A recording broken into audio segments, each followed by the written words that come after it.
প্রিয় দর্শক, সবাইকে স্বাগত জানাচ্ছি প্রমিসেস জানতে চাইয়ের আজকের পর্বে। আমি নুসরাত রহমান পুরো পর্ব জুড়ে আপনাদের সাথে আছি এবং সঙ্গে আছেন দুজন অতিথি।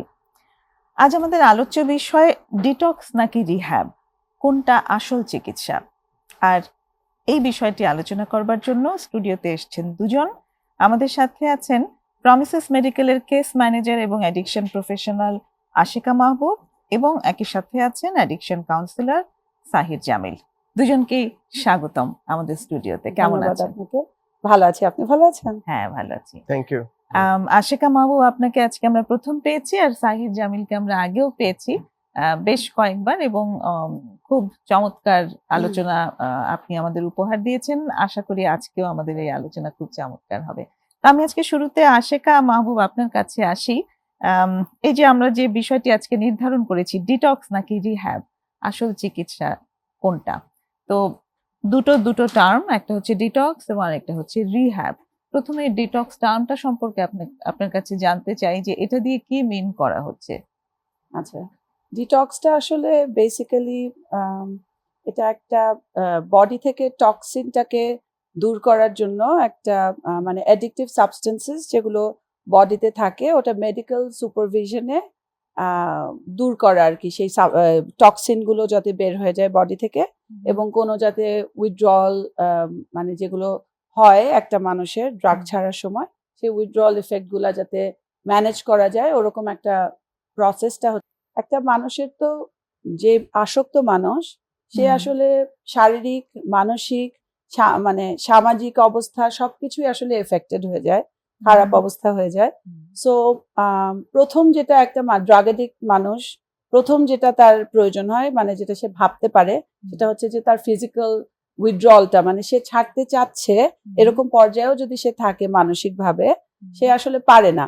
কারণ যখন কেউ ড্রাগ ছাড়তে চেষ্টা করে তখন তার বিভিন্ন রকমের ফিজিক্যাল উইথড্রলস হয়। তো সেই জন্য তো সে ছাড়তে পারে না। তো সেই জন্য সে সবসময় ভাবে, এরকম ভাবে যে আমি যদি এই কষ্টটা না হতো, এই উইথড্রলের যে কষ্টগুলো হয়, এই যে যেমন ধরেন অ্যাংজাইটি হয়, তারপরে অনেক সময় অনেকের খিঁচুনিও হতে পারে, পেট খারাপ হয়, ঘুম হয় না, এরকম বিভিন্ন রকমের সমস্যার কারণে মানুষজন আসলে ছাড়তে চাইলেও ছাড়তে পারে না। তো তখন সে এতটুকু মানে রিয়েলাইজেশনে আসে যে আমি কোনো একটা ব্যবস্থা নিয়ে যদি আমি মেডিকেল সুপারভিশনে যদি এই সাবস্টেন্সটা আমার বডি থেকে চলে যায়, যদি আমি আরাম করে মানে উইথড্রলটা কাটিয়ে যেতে পারি, মানে কষ্ট না পেয়ে, তাহলে হয়তো বা আমি ড্রাগ মুক্ত থাকতে পারবো, এরকম অনেকে অনেক সময় ভাবে।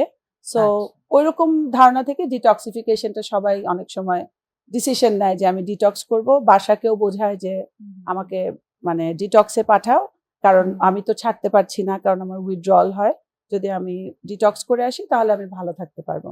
তো এই মানসিকতা থেকে আসলে মেইনলি ওটা করে।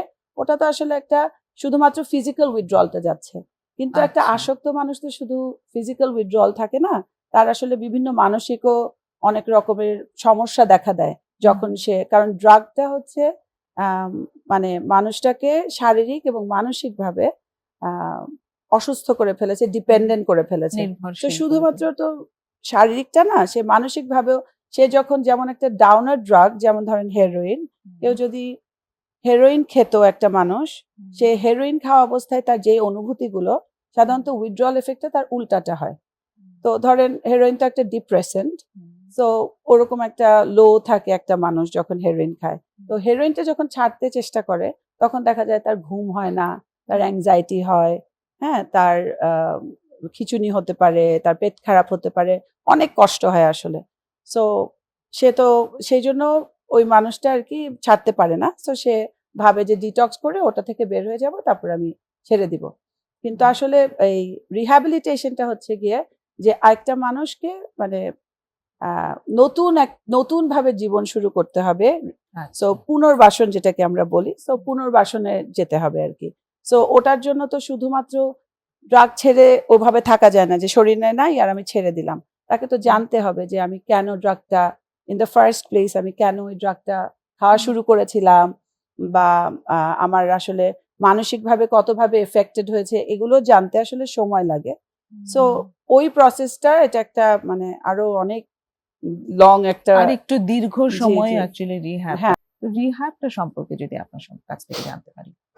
রিহ্যাব বেসিক্যালি রিহ্যাবিলিটেশন যেটা বলা হুম। হচ্ছে, রিহ্যাবিলিটেশন প্রসেস একটা ডিটক্সিফিকেশন প্রসেস আর রিহ্যাবিলিটেশন প্রসেস। সো রিহ্যাবিলিটেশন শুরু করতে গেলে আমাদের কিন্তু প্রথমে ডিটক্সিফিকেশনটা লাগবেই, কারণ রিহ্যাবিলিটেশন প্রসেসটা শুরু হওয়ার আগে আমাদের বডি থেকে সব কেমিক্যালস গুলা নিউট্রালাইজ হয়ে যাওয়া, বের হয়ে যাওয়া কোনো কষ্ট ছাড়া বা কোনো অসুবিধা ছাড়া, এটা মেক শিওর করতে হবে। আচ্ছা। করার পরেই আমরা অ্যাকচুয়ালি রিহ্যাবিলিটেশনটা শুরু করতে পারি, কারণ রিহ্যাবিলিটেশন প্রসেসটা focuses more on habits, more on skills, more আরো বেশি আমাদের ডে টু ডে প্র্যাকটিসেস যেগুলা আমরা ড্রাগ ইউজিং অবস্থায় যেগুলা ছিলাম, ওইটা ড্রাগ থেকে বের হয়ে আসার পরের যেই পার্টটা, সেইখানে আমরা কিভাবে করে ভালো থাকবো এই জিনিসগুলো শেখানো হয় through counselling, peer support group, যে সবাই মিলে একসাথে যারা ভালো হওয়ার চেষ্টা করছে, থ্রু সোশ্যাল সাপোর্ট।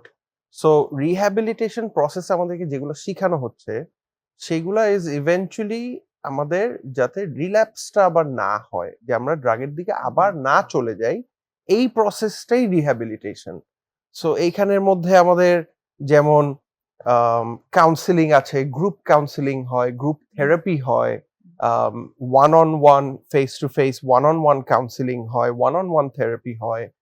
এই জিনিসগুলা থেকে এক একজনের যেই খারাপ হ্যাবিট গুলা, ওগুলাকে তো আমরা আইডেন্টিফাই করছি, করে আমরা ভালো হ্যাবিটও আইডেন্টিফাই করছি, ভালো হ্যাবিট না থাকলে নতুন হ্যাবিট বিল্ড করার চেষ্টা করছি। এই যে ওই অভ্যাসগুলা থেকে বের হয়ে একটা নতুন হ্যাবিট তৈরি করতে এটা তো টাইম লাগে। তো এই রিহ্যাবিলিটেশন প্রসেসটা একটু সময়ের ব্যাপার, যেখানে আমার এই পুরান হ্যাবিটগুলা ভেঙে নতুন হ্যাবিট একটা ইন্ট্রোডিউস করে সেটাকে আবার নতুন করে শিখে সেটাকে নিজের মতো করে নেওয়া, সো দ্যাট এটা ইমপ্লাই হয়। So rehabilitation takes a bit of time, and not just with habits, also with skill build. Skills বলতে আমি যদি সবচেয়ে বেসিকটা বলি, যে ড্রাগ অ্যাডিক্টদের যে প্রবলেমটা হয়, যারা সাফারিং ফ্রম এডিকশন, কোনো একটা ফ্রেন্ড ফোন করলো বা ফ্রেন্ডের সাথে দেখা হয়ে গেল যাদের সাথে খাচ্ছে বা খেয়েছে, বা ওই খাবার মানে একসাথে ইউজ করার মেমোরিটা লিঙ্ক, ওই ফ্রেন্ডটাকে যে অ্যাভয়েড করা, এটাই তো একটা স্কিল যেটা আমাদের যারা ইউজার থাকে ওদের থাকে না, যে আচ্ছা আমার একটা খুব ভালো বন্ধু, এত ভালো জানের বন্ধু, ছোটবেলার বন্ধু, ওর সাথে দেখা হয়ে গেল, এখন ও যদি একটা অফার করে আমাকে খাওয়ার, এন্ড আমার রিহ্যাবিলিটেশন করা নাই, আমার জাস্ট নির্বিষ্কারণ করা, যে এই যে আমি ডিটক্স করা, আমার নতুন হ্যাবিট গুলো নাই, সো আমি ওকে না করব কিভাবে? আমি তো ওই স্কিলটা আমার নাই। সো ওই স্কিলটা আমি কোত্থেকে শিখবো? রিহ্যাবিলিটেশন প্রসেসে এরকম অনেক ধরনের সিনারিওর জন্য অনেক রকম স্কিলস শেখানো হয়, যে how to say no but no thanks, যে ঠিক আছে আমি খাবো না, or how to just say no and completely get away, এরকম টাইপের অনেক কিছু শেখানো হয় স্কিলস।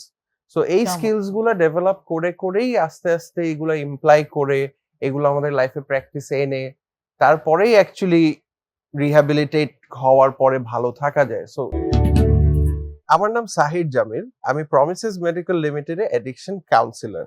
আমরা আসছি কথা বলতে ডিটক্স না রিহ্যাব কোনটা আসল চিকিৎসা, বাংলা টিভি, রাত 9:30 30শে জানুয়ারি প্রমিসেস জানতে চাই প্রোগ্রামে আপনার দেখার আমন্ত্রণ রইল। আসসালামু আলাইকুম, আমি আশিকা মাহবুব, প্রমিসেস মেডিকেলে কেস ম্যানেজার এবং অ্যাডিকশন প্রফেশনাল হিসেবে কাজ করছি।